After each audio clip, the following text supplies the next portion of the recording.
Greetings. My name is Philip Clayton of Claremont School of Theology, and I pause today to mourn the loss of one of the truly great spiritual leaders of our age.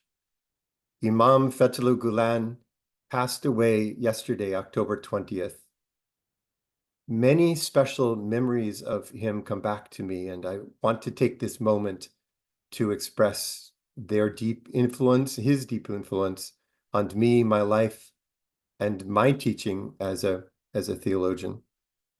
I remember meeting him early on by video as he spoke to a mosque of 300 worshipers in Friday prayers, and watching how his compassion, the power of his words, brought an entire packed mosque to tears, actually to weeping. I remember meeting Mr. Gulen at his retreat center in Pennsylvania, watching his love for his students as he carefully, slowly, painstakingly, and rigorously taught his students.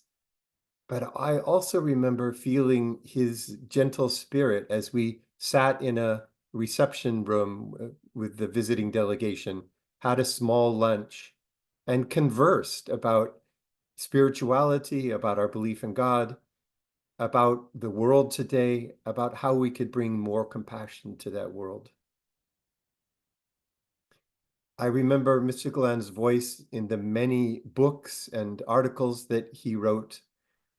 His voice comes through so powerfully in his writings, whether it's on the Islamic experience of God, on Prophet Muhammad, peace be upon him, messenger of God, on contemporary affairs, on the complexities of being a follower of God in today's world. Always these same 4 points would come through in the teaching of Imam Gulen. Number 1, violence in the name of God is always wrong. Number 2, Jews, Christians, and Muslims are brothers and sisters in Abraham. It is just our nature to work together, to be allies, because we are brothers and sisters. 3, no ultimate conflict between religion and science is possible, just not possible in the end. So we have to keep looking. And finally, democracy is the best form of government, the only form that brings justice in the end. What a clear, powerful global teaching for this Turkish imam to offer. And most of all, I will remember Mr. Gulen through his thousands and thousands of volunteers whom I've met in multiple countries around the world. These are people who are willing to go to Kazakhstan or some part of the world to teach children, to offer assistance to people.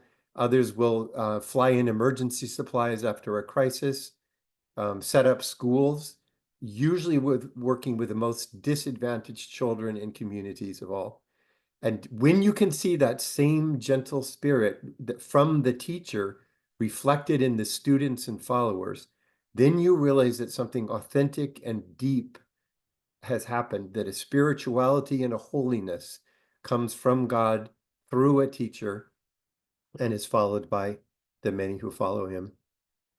You know, we are used to seeing the holiness in members of our own tradition, in the saints of our own tradition. But it's especially powerful and especially beautiful to be able to see the face of God in a leader within a tradition different than one's own. And when that spirituality, when that holiness is visible across religious boundaries, then something very, very special has happened. Imam Fethullah Gulen, you will be sorely missed. May your work, your love, and your gentleness continue not only in your students, but in all of us around the world.